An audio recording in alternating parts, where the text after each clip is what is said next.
All right, we got the Dallas Cowboys at home with a +7.5 spread at DraftKings against the Texans, -7.5 spread. Obviously, the favorite with Cooper Rush as the quarterback for the Cowboys. I would say they're probably the favorite, even if um, Prescott was the quarterback. The Texans had a horrible loss last week on Monday Night Football against the Lions, um, or Sunday Night Football. I don't know, one of those. It didn't matter. It was a horrible loss. The Lions should have lost that game. The Texans should have been more careful with how they were playing in the second half. They had a turnover advantage in the first half. They were up. They should have just kept running the ball with Mixon, and I'm guessing the Lions probably would have expected that. But there's some great plays for the Lions on defense to get them back in that game because Jared Goff was just having an off night. But anyways, 24.8 points per game for the Texans. On offense, 21.5 on defense. Cowboys 18.5 on offense, which shows you a lot of their problems. And their biggest problem this year has been that defense, giving up 30.3 points per game in the last 4 games. I've seen a couple of you ask why I use the last 4 games because recent success is more predictive of future success. So if you just play how or choose and bet um, how you look at the first part of that season or all season stats, that is going to make you lose in the long run. So I just do the last 4 games. I feel like that gives me a good amount of games to look at, and then I have to think about the injuries currently and how much of the average was based on the current injuries and how many games they played, if they have a different quarterback, blah, blah, blah, blah, blah.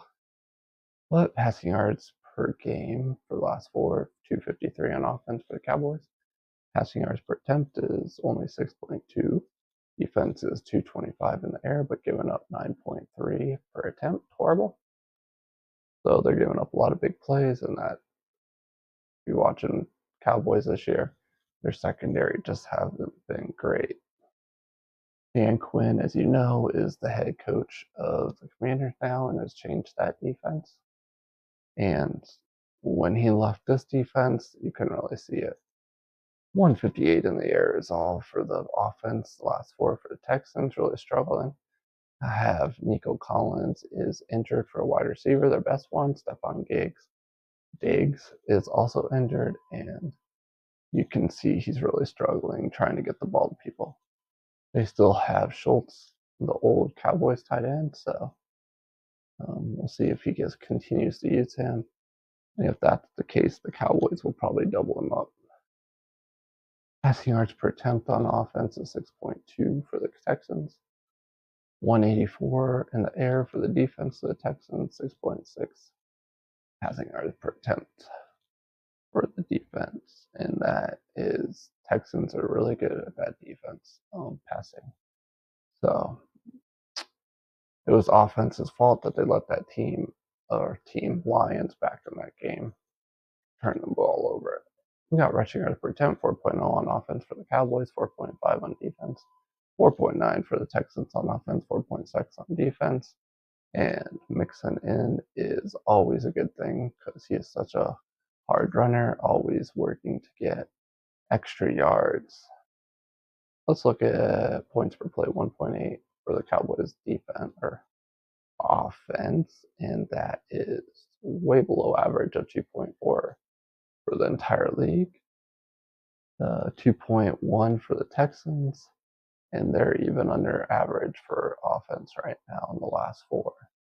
But they started playing better teams, and that really shows in their average. So they might not be as great as everyone thought they were. 2.0 on defense for Texans, but look at that. Cowboys 4.1 the last 4, and if they play like they have been playing the last 4 games on defense, they're a little better last week.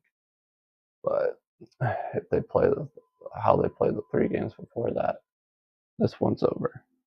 Negative 12.5 total expected points in the last 4. For the Cowboys, 1.6 for the Texans. That's a 14.1, or let's just say negative 14 spread towards the Texans, but I do not bet anything over a negative 7, even though the difference is above 4 or 5 margin with the current spread. So, if anything, I would take. Oh no, this is. I don't know why I didn't say this at the beginning, but this is definitely a Stanford long opportunity at that negative 7.5. You take the 6-point teaser, and I would take it down to negative 1.5. They have to win by, and I would match that up with all my other teasers I'm currently doing. Scroll over your game cards. We got all green for the Texans besides passing yards in this game. But Cooper Rush is the quarterback of the Cowboys right now, and so only averaging in the last game and a half in that current last 4. So it's definitely going to be worse for them. And if their defense plays like the first 3 games on the average, and not like last week, this one is not going to be close, even if it's in Dallas. 75.2% chance to win for the Texans. Simulation, though, shows negative 7, so that's definitely not a bet, but it would be a teaser opportunity based on our simulations here as a game cards. If you're gambling, good luck. My name is Jordy. You've been watching Betman Sports Betting, and I'll see you in the next video.